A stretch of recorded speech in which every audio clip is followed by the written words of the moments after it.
Welcome back. This is Sandy with Sandy's Organized Chaos, and today we're going to be doing something extremely easy. We're going to be hand painting pumpkins onto a tumbler. I know you guys got this.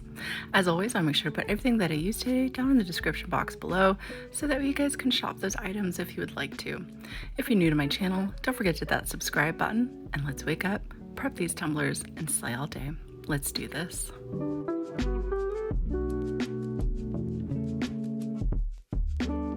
So I am starting out on an epoxied smooth surface tumbler. I just put some glitter down, epoxied over it until it's smooth, and now we're ready to paint our pumpkins. So if you'd like to know what color base I used and the color glitter that I used, I'll make sure to put that down in the description box for you guys. So the first thing I want to do is I want to tape up the bottom. Now on these little 10-ounce Happy Camper tumblers here, you can see where the line is around the bottom. So I'm just going to tape up around the line. This is more of like a visual for me, so that way I know where to stop and start my pumpkins. And I also plan on crackling up the bottom as well, so I don't want any of those pumpkins to kind of dip down in there where I want to do the crackle. The colors that I'm going to be using today is this lamb's wool, and this is called Blush, I do believe. Yes, Blush from Pop of Color. But you guys can use any colors you already have on hand to accomplish these pumpkins. But the reason why I'm using two colors today is just to kind of give our pumpkins a little bit more dimension and just a little bit more color. So I buy all my paintbrushes and like these big bulk kits from Michaels, and I pulled this one out. This is just a size 10 flat brush that happened to be in that kit that I like to use. And all I'm going to do is dip one side of my brush into one color of my paint, and then I'm going to flip my brush and dip the other side in the other half, and that's going to give us that kind of neat variation in colors as we get going here. All right, so to do up our pumpkins, we're just going to do some C shapes. I'm going to do one half of a C on one side, and I'm going to flip my brush and do the other side. Now the main thing you want to keep in mind is keeping a little bit of a V shape at the top. It's almost kind of like a heart, but not to a point at the bottom. So that's all you want to do. These shapes are extremely easy to do.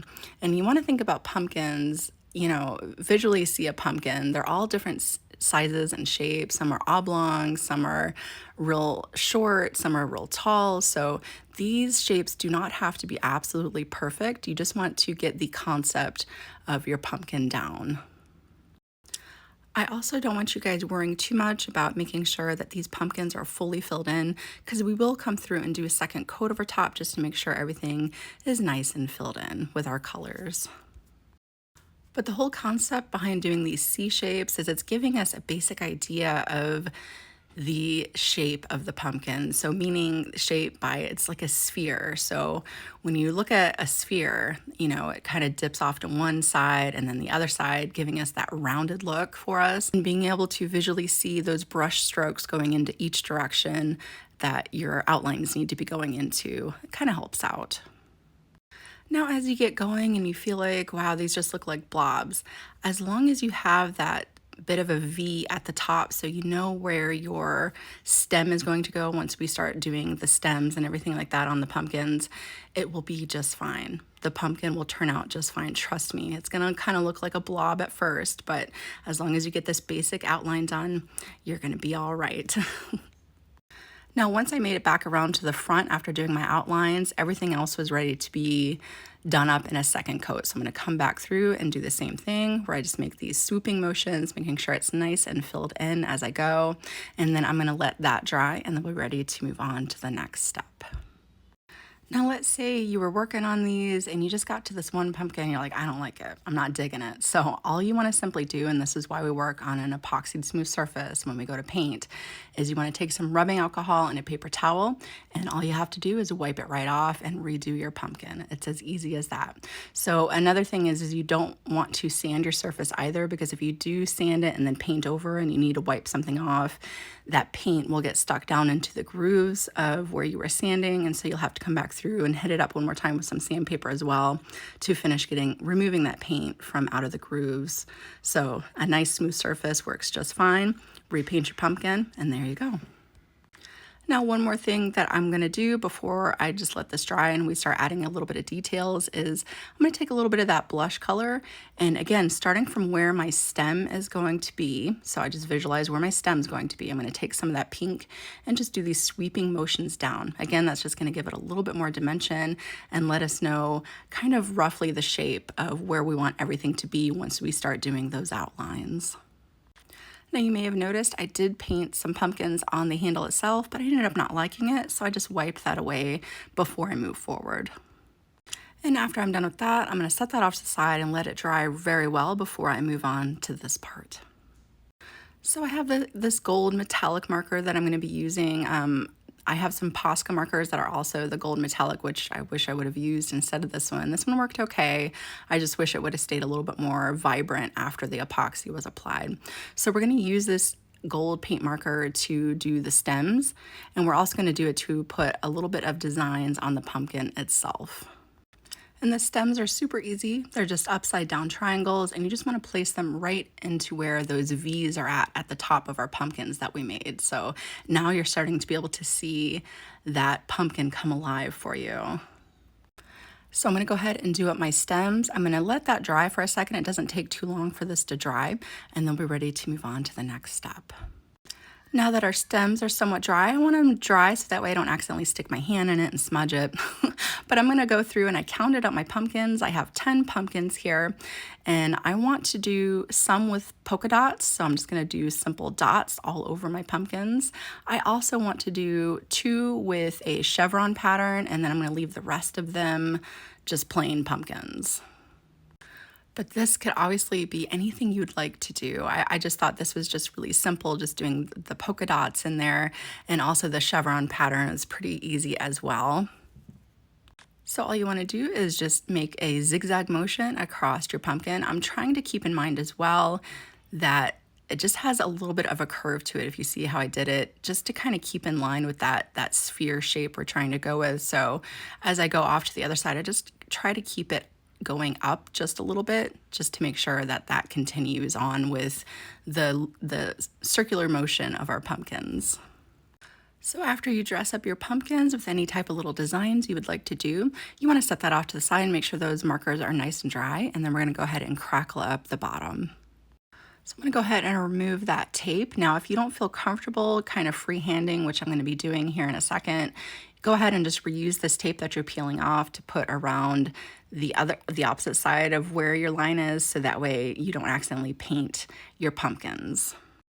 So I'm going to be using a true crackle medium today. I've used, this is all I ever use. It's what I enjoy using. It's a little bit different than using the Elmer glue technique. So all you want to do is you want to fully apply this to the area that you want to be crackled. So again, I'm just going to follow that seam line around the bottom of my tumbler. I'm going to fully apply this crackle medium onto it. And the main thing you really want to keep in mind with this is it has to be absolutely and completely dry before you add your paint. So that's a little bit different than the Elmer's glue technique, where with the Elmer's glue you have to apply the paint while the glue is still wet. But with this needs to be completely dry. So after I apply my crackle medium, I'm just going to take my blow dryer and I'm going to dry it up really well before I apply my paints.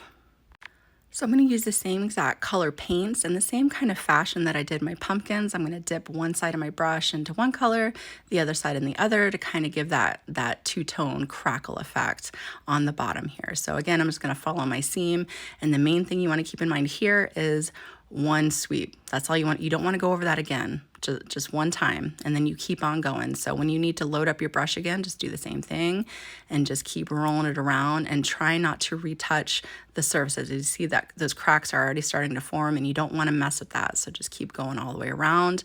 And then on the bottom, I'm going to do the same thing where I just kind of fill everything in very quickly, trying to do only one stroke on each side, so that way I don't mess up any crackling effect. And then to dry it really fast, I'm going to take my hair dryer again, and I'm going to hit it up with my hair dryer and watch those crackles form.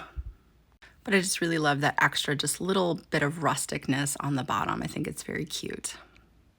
So I'm just going to let that dry fully, and then we're going to put a coat of epoxy over top of this. Now, before I gave it my epoxy, I gave it a coating of my semi-gloss clear here just to help out and make sure nothing gets smudged or anything like that. I'm going to go ahead and apply a thin coat of epoxy. I'm going to let that cure and be ready to do those outlines. Now, the reason why I want to do this before the outlines is so that way if we do mess up, we can easily remove them without messing up anything else. So that's why we're going to go ahead and put a nice thin coat of epoxy over top first. All right, she is nice and cured and we're ready to finish this up. So I'm using a black Posca marker today to do this outline. I really like the fluidity of these Posca markers. They're very nice, and I really like the tips as well. So you just want to give it a good shake. Make sure you get that acrylic to the tip, and then we're going to get going. So each one of these pumpkins are going to be kind of different each way because each one is kind of painted a little bit differently. So I just take my time and I look and I see what I feel like this pumpkin is telling me. So here I felt like this pumpkin needed a kind of bump in the middle, and it kind of gives you that visual of like, you know, the indents that are in pumpkins. And then all I want to do is I want to make sure that I continue these lines where they sweep around each side, connecting from the top to the bottom. And you always want your lines to go from the stem down. That's how you want to start your lines, from the stem and then just down. So if you were looking straight on at a pumpkin, the point that is closest to you, the center, the middle of that pumpkin, those lines aren't as swooped out. They're more closed in, so they're not as swoopy. So the more you look around a pumpkin, the swoopier those lines will be. So that's why we want to make sure that those center lines are more swooped out on the side and a little bit closer together in the center, and that's going to continue to give us that sphere shape of our pumpkins. So the two pumpkins I just did, I just felt like I kind of needed that extra kind of bump in the middle at the bottom. This one I didn't do, I just connected it fully around, and there you go. And as always, I want you guys to remember that there is no right or wrong when it comes to making art. Each one of these are going to be individual and unique, just like you. Now, after I got my outlines all done, I'm just going to come through and I add some dots here and there. I'm kind of like almost like shadowing, maybe, you know, however you want to do it. I did some in the middle, I did some on the stem, I did some off to each side of each pumpkin. Then after I did my dots, I came through and gave those little curly cues that come off the tops of pumpkins. I did off to one side, and then I decided to go ahead and do double on each pumpkin. So that's all I'm going to do here. Just do these little swirl curls there. Swirl curls? Yeah. Now, after I got that done, we're going to come through and add some pinstriping. Now I just have a bunch of nail tape that I purchased. I'll make sure to put it down there for you guys if you want to check it out, but I have a whole bunch. But pinstriping is just meant to be fun. You know, it's okay to kind of apply things, and if you don't like it, go ahead and peel it back. But all I wanted to do was something a little bit different. So I doubled up my pinstriping along the bottom. So it's very simple. Just follow your line, do your pinstriping. You can leave it just one like this, or you can double it up like I'm going to do. But I also decided to come through and do along the top as well, because pinstriping is fun. It kind of gives just a little extra element, and I just really feel like it really finishes everything off. So I went ahead and did double along the top as well. But I just want you guys to have fun with it, you know, kind of think outside the box, because I've been seeing a lot more people use pinstriping to kind of accent their tumblers, and I think it's a pretty neat idea. So all that's left to do here is add its last two finishing coats of epoxy, and then she is ready to go. Whether you take this design and duplicate it as is, or you take it and let it inspire you to create something that is completely your own, I hope that you guys had a lot of fun watching this tutorial today. Again, if you're new to my channel, don't forget to hit that subscribe button, and I will see you guys next time.